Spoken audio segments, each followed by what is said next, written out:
All right, welcome to the Underdog Ecom podcast, where two ecom brand founders are figuring out in real time. Yeah, we're not here to preach. We're here in the thick of it, making mistakes, testing all sorts of ideas, and really sharing the journey of how we've been growing these brands from day zero. Hopefully you learn a little bit, perhaps come away with some ideas that save you time and money. And so if you're tired of the same glittery D2C advice from those 9-figure gurus, you're here in the right place. Let's get into it. Welcome back, guys, to the Underdog Ecom podcast. Today, we're talking about in-person selling. So, no, we're not just only selling online. I mean, 99% of the time we are, but we want to talk a little bit about in-person selling, events, that type of marketing, and also sales channel, because David's done a lot of that. I've done a bit of that, and I think it is a really cool strategy to talk about. So yeah, how are we doing, David? Good. I don't know. January feels like a punching bag of sorts. Mentioned this a little bit last time on the pod, but last week or whenever it comes out, this comes out, that sort of thing. Yeah, it's fine. I'm alive, surviving. Be a cactus. Be a cactus. Yeah, be a cactus. How are you? Yeah, I'm okay. And have you got any events or in-person things planned this year by any chance? Funny story. Like I have a few that I'm maybe lining up, and so in-person selling's been something I've done off and on for years. It turns out there's other humans on the other side of the computer, and they can see stuff in person sometimes.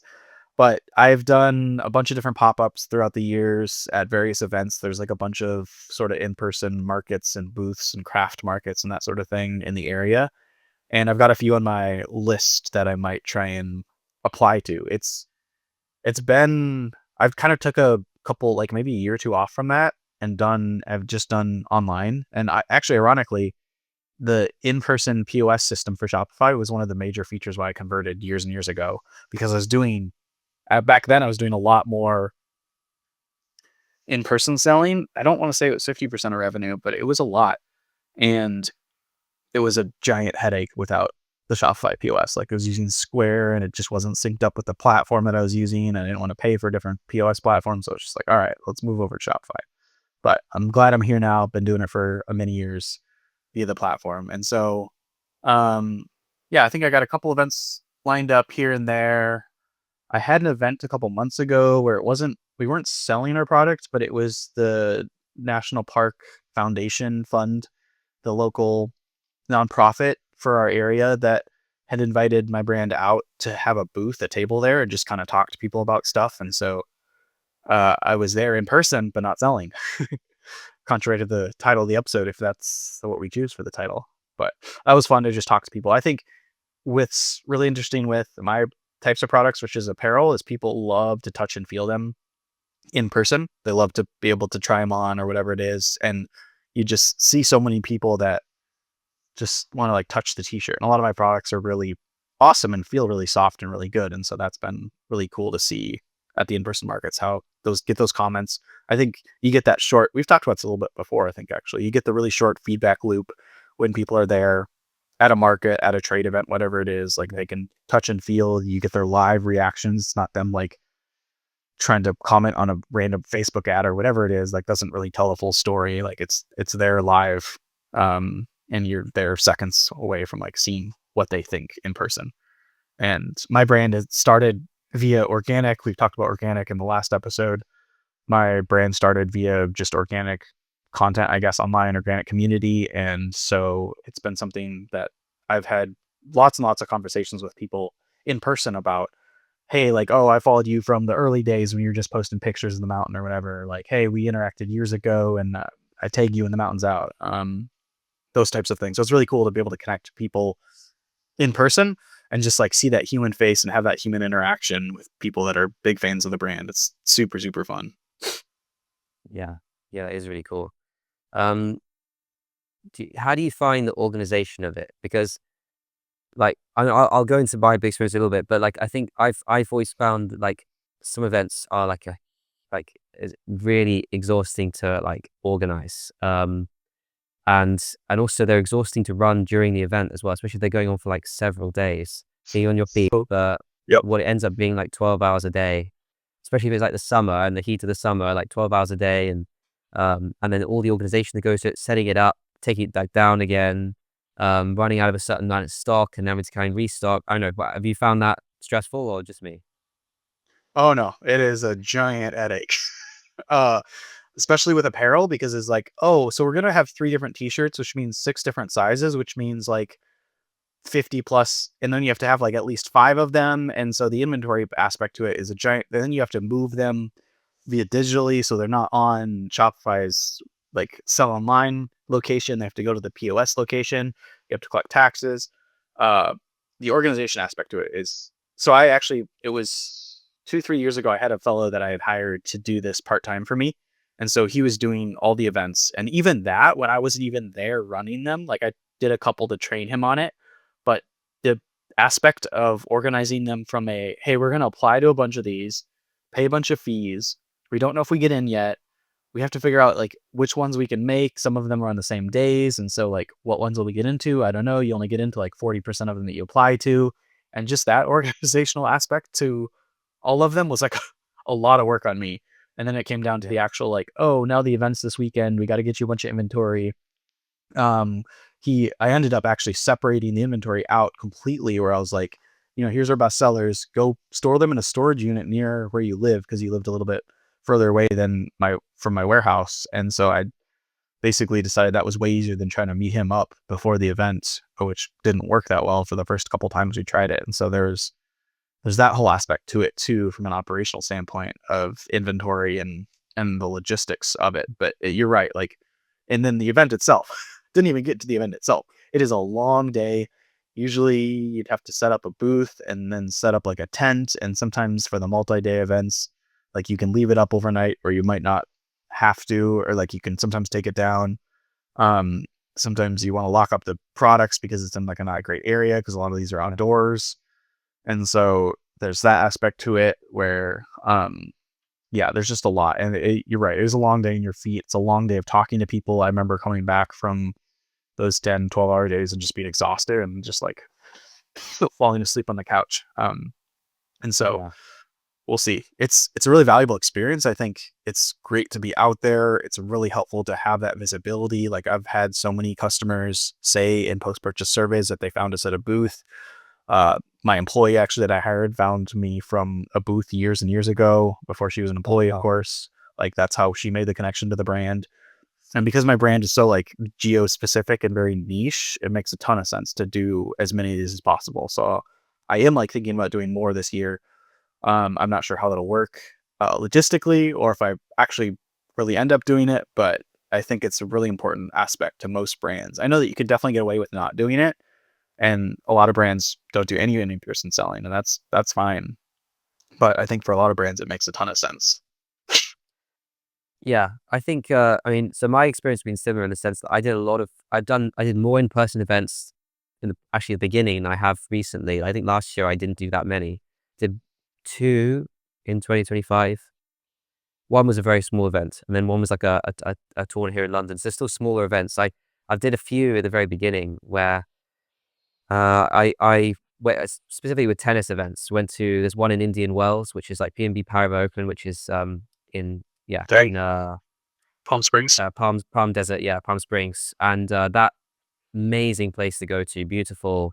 Um, there's just like so many people passing through, and basically we had a retailer we sold through, uh, who Mm. who invited us there. So they basically had a massive booth that they paid God knows how much for at this event, and then like they allowed us in there with a small space in there. And I was just went out there the first year with my girlfriend. She took some time off work, came out to help me, and we were there. And it's a 2 week long tournament. So literally for Wow. 2 weeks, we were on our feet from 9, 10 a.m. till 7 p.m., 6, 7 p.m. Literally weekends as well. Wow. And it was exhausting. And it's also one of those things where it has ebbs and flows of traffic. So you have this like areas where there's no one there, and then suddenly tons of people around you. Just like everyone's asking you about the bags, and then suddenly again it's just quiet again and for ages, and you're just like, what am I doing here, sort of thing. And then suddenly it's back again. You never know because it's when the matches finish and people are going to getting food and looking at stuff. So I've done did quite a few tennis events where we set up booths and had paid a fee to be there, and then hope to make the money back, and had some friends come and help me, or Mm. like, yeah, friends in the tennis world from when I used to live in the US. So I used to do that.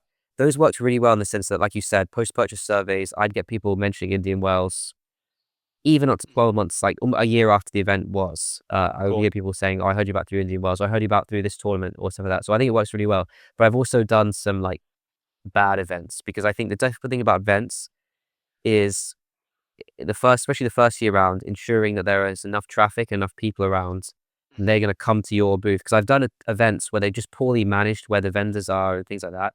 And Yep. like, I don't know, they've put you at the behind the car park or something, and then no one can find you. And then there's like 10 vendors there who no one's passing through. I've done other events where like you don't expect it to be that many people, and it's just crazy. Um, and I remember I did one for Wimbledon in London where we went into the village and I rented a space at an art gallery that they were taking some time off during that time of year. So we just rented out their space, and I thought this is gonna be amazing. Like I put so much effort into it. I got Uh-oh. like a custom sign made Yeah. for that, and I got some like I hired like a rented a mannequin to put our bags on them in the window and stuff like that. I did like, and just bought a few things to like shelf that just so the bags would hang and stuff like that. Spend a bit of money on that and thinking this is gonna be great. And then it was just really tough the whole 2 weeks because there were tons of people, but they were just like the villages. There was where Wimbledon is like a little area of London right before the tournament, and everyone was just like running to the tournament and then like going straight to the grounds of the tournament and not wanting to spend any time in like anywhere else. And of course, when they finished the end of the day, exhausted, just wanted to get home. And so every day was the same. Like in the morning, no one wanted to stop and buy anything. They just wanted to get into the stadium as soon as possible. And then when they were there all day, exhausted and didn't want, and they just wanted to go home straight after. So it was like it was the worst thing ever because I was there for 2 weeks, just like hardly anyone coming in.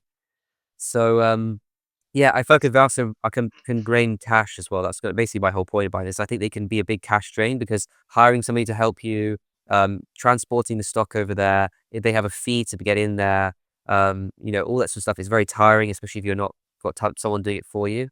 But they can work. And at some of these events, I met some brands that only did in-person selling. Like I met is it TENS, like the electromagnetical that make your muscles twitch? Like, the it's like you put the patches on your body and they make your muscles twitch. I don't know. It's like a physiotherapy product. Uh, Okay. and it's supposed to like help. But anyway, I remember I met these guys where there was 3 people at their booth and they literally went to 40 events around the country a year and they just Wow. week in, week out. And the guy who owned the company just paid for the hotels. They didn't even sell online. They just sold an event, an event, an event, an event, Wow. tennis events or any other sporting events or anything. And so he made this big business out of just going to events. So it's definitely possible. Huh. But you've got to almost you learn, I think, when you do these events, which ones are worth doing, which ones aren't. Yeah, that's definitely true. I think that's why I stopped doing them actually at the end point was also my person got a different job and so he couldn't do it anymore. Yeah. But basically like they weren't working. Like we were losing too much money on them. And I think at the end of the day, like I was seeing events as more sort of a in-person presence, a marketing Yeah. channel in some ways. Like it wasn't necessarily that we were going to make a ton of money off of it because paying someone to work a full day there is a Yeah. good chunk of cash. And we're breaking even for the most part on a lot of them. But I'd noticed over the years leading up to that, like it was so hit or miss. And I'd talked to other people that, and typically like the events that I was at were like these craft markets where it's a ton of different craft booths and it's a thing in our area where there's dozens of these every year and people show up and they buy stuff from small businesses and stuff and whatnot. And but I talked to a lot of other folks that were vending there and they were saying like it seems like there was sort of like an overcorrection that happened. Like these were doing really well for a couple of years and then they were so many of them that had popped up in terms of the markets themselves that there was just not enough demand to keep up with it and there weren't enough people buying to keep up with it, and so that's why sales had dropped off so much. Like there was definitely some markets where it was like we sold like nothing. I remember going to the state fair actually, which I was like, the state fair, this is like the biggest event that month in the entire state, and I had to cut my losses after the second day. It was like a 4-day event or something. I was like, hey, we need to back out. I know that's against the rules. You'll probably never see me again here because we've made like 3 sales in like 4 hours. It was Yeah. just a giant disaster, and they were very understanding and nice. It's like small business. I can't afford to lose thousands of dollars on this. I'm sorry.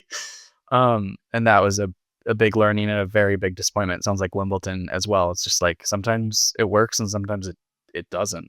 And I think another aspect to all of this is like you have to, unless your product's really, really small, like I don't know, trinkets or stickers or something, like you have to have a lot of inventory on hand if it's going to do well, or at least if you're prepared, you have to have a lot of inventory on hand. I'm curious for you, like how did you have a ton of bags? Like that would take up a lot of space. Like I feel like you'd have to have like a big car to get them transported there and stuff.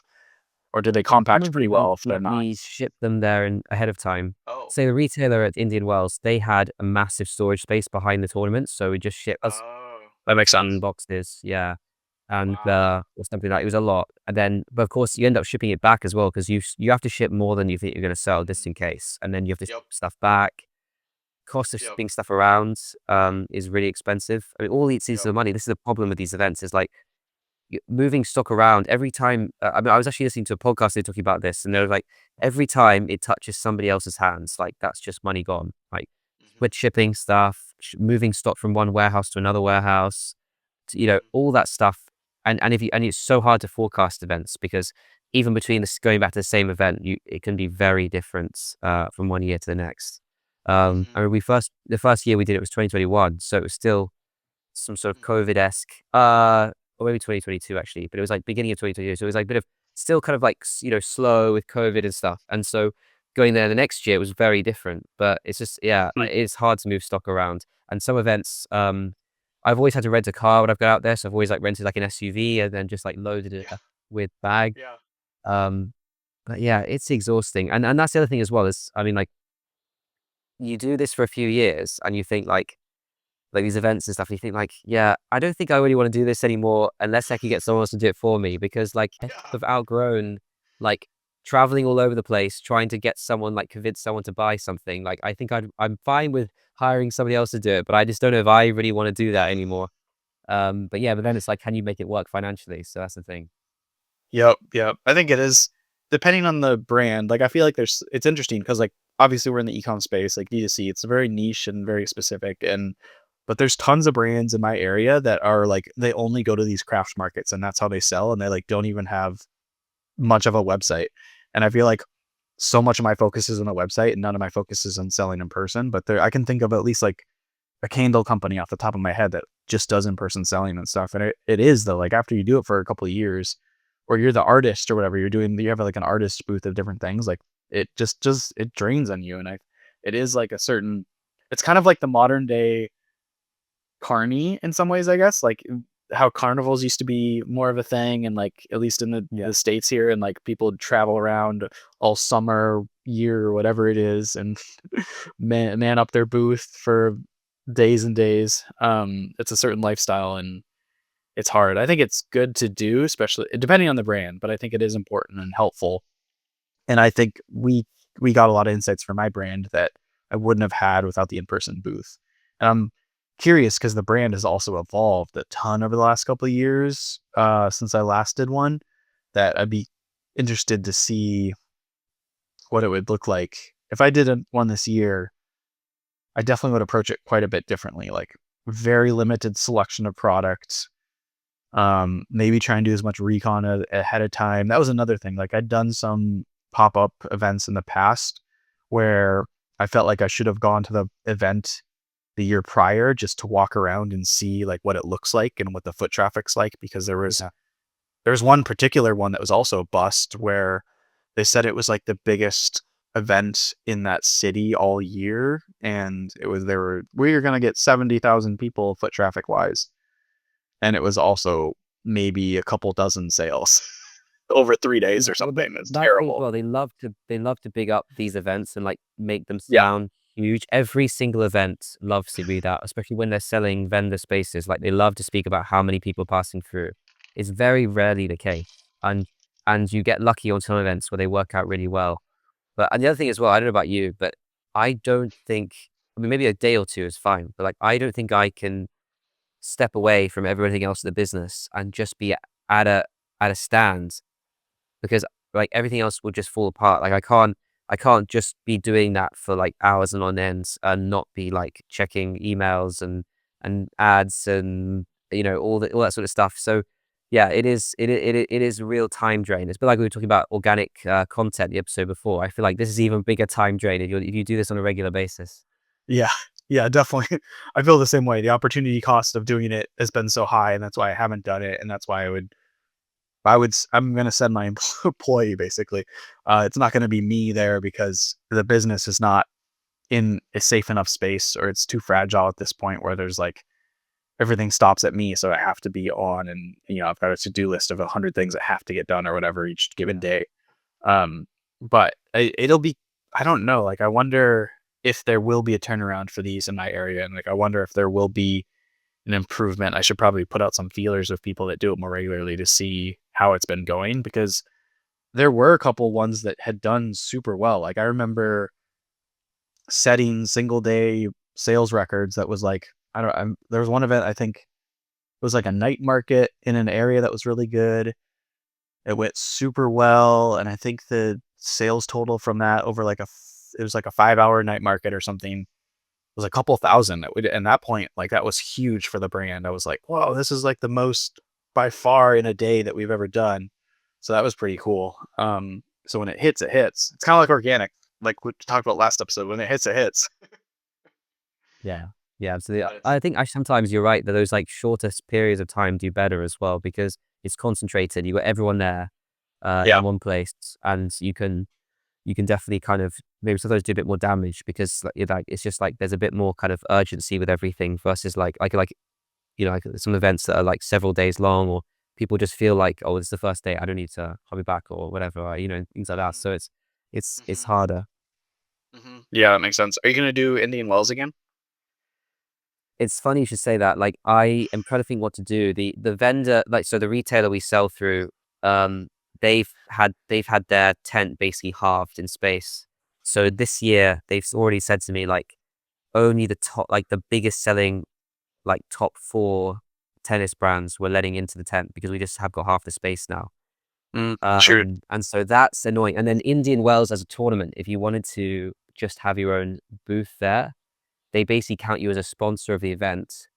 So like you're like a mini sponsor. They don't have like, Oof. oh, I just want to buy a booth there. It's like Yeah. you're either a sponsor and you get a booth and like your logo somewhere, and that starting price is $300,000. So which You don't have that? like yeah, no, which is Jeez.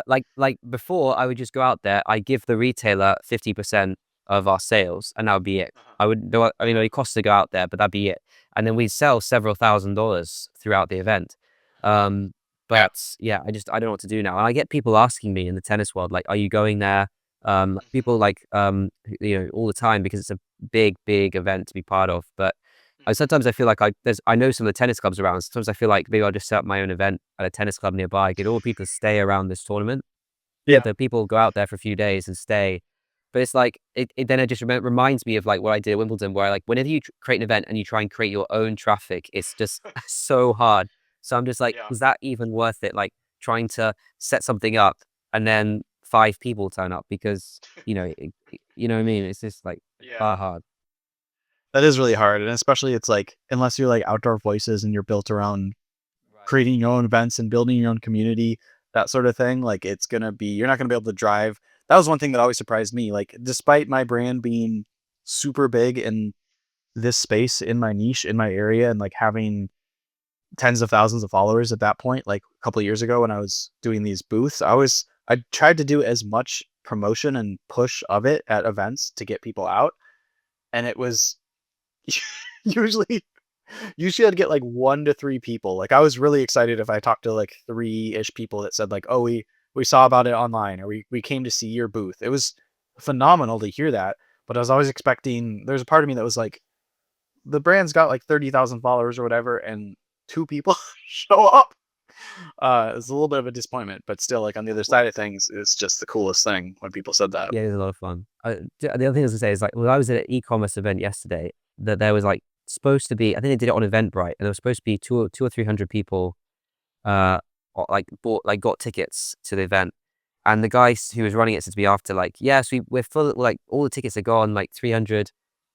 So probably 100 will show up. I was like, wow, like that's Classic. standard. Like, yeah, that's the standard. Wow. So yeah, it's tough. Outdoor Voices, I think they did a really cool thing because I mean maybe some other things in their business weren't so great, but I feel like what they did really well was they did it on a micro scale where they just got like some influencer to run an event in some area, and it was all like globally available to know about, but like all local in terms of where it was managed, and it's like a low cost thing, and they just send some products out there, and they paid the Yeah. influencer or the yoga instructor or whatever for their time.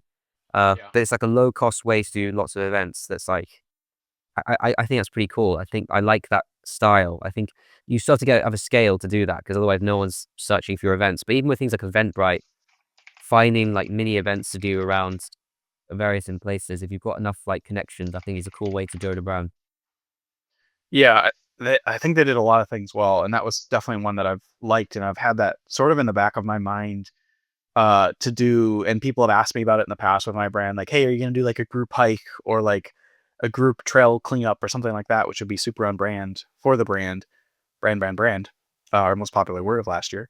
And so that's like Ty Haney, the founder of OV, like she had done that super well. And I mean, I didn't follow it that well since their beginning. I feel like I've only known about them the last couple of years and tried to like learn as much about them as I can. But I think in the beginning, she was leading a lot of those events herself, just in their area. I think they were in Austin or something back then.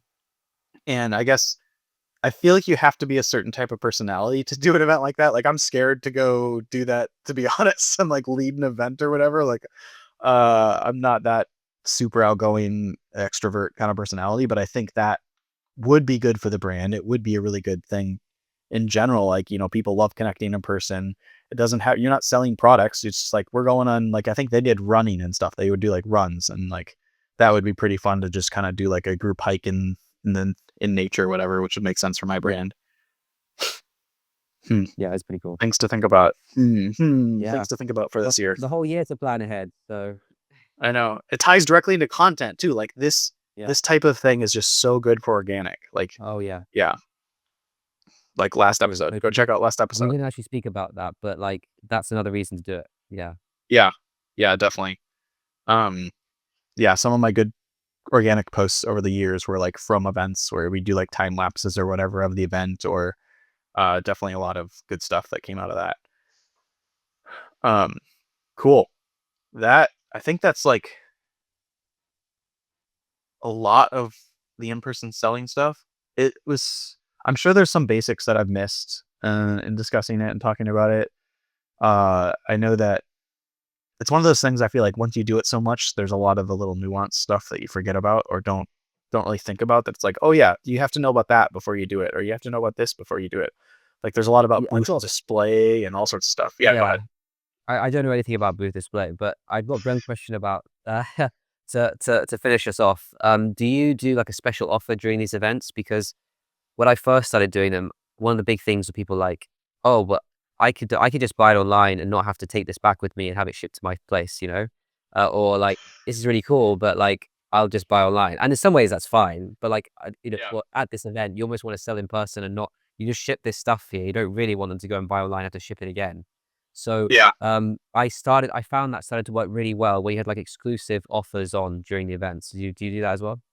Yep. Yep. Yeah, that was something that I didn't do in the beginning, but quickly, like some friend that was doing a lot of the markets, he was like, "Oh, I've got a 3 for whatever deal." And like, Yeah. so I started doing the same sort of thing where it's like special offers, or I think it was a lot of times like 3 for something deals, like do the bundle, sort of a build your own bundle kind of situation.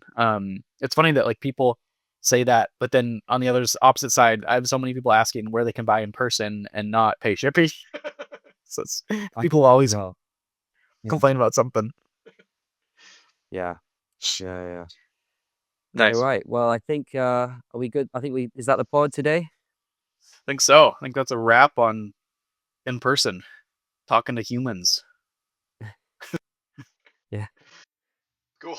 Um well yeah, thanks for listening guys and yeah, wishing you some good rest of the year and some events hopefully. Hopefully you're going to try some events if you I don't know if you have maybe coming back to an event, but yeah, and we'll be back on recording again, sharing our next ups and downs and subscribe to the podcast, share it with your friends and stuff, and we're growing little by little. And of course, join the Underdog Ecom Slack if you're growing your own ecom business, because we'd love to have you.